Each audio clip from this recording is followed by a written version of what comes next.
just to cut to the chase, the Baltimore game we're talking about is the first Baltimore game, not the second Baltimore game. Moving Myles to the left side.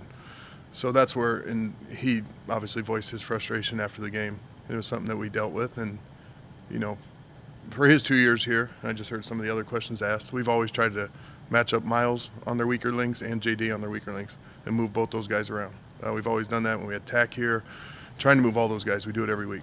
And he was frustrated with the way we used him in that game and putting Myles on the weak link, and, you know, we addressed it, we moved on, and we tried to scheme the best we could to get him favorable matchups the rest of the year.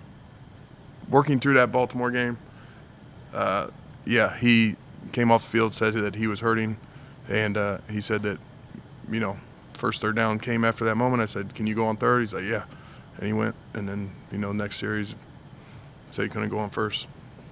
So that's where we were, played third down that game. No, he hadn't said anything since then. Would it catch me by surprise? No, because he hasn't had the production he had last year. So, again, it was a frustrating season for all of us, everybody in this organization, defensively. For him, obviously he didn't have the production he had last year, so he's frustrated.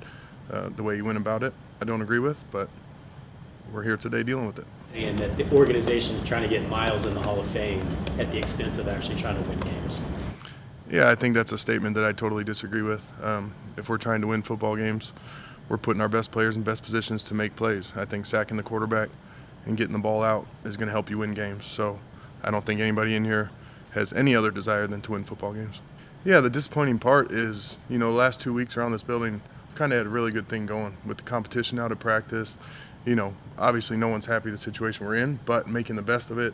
Guys around the building, flying around, having fun out there on the practice field.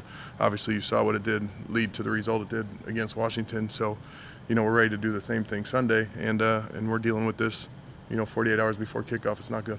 Chris, you were around him obviously last year and this year.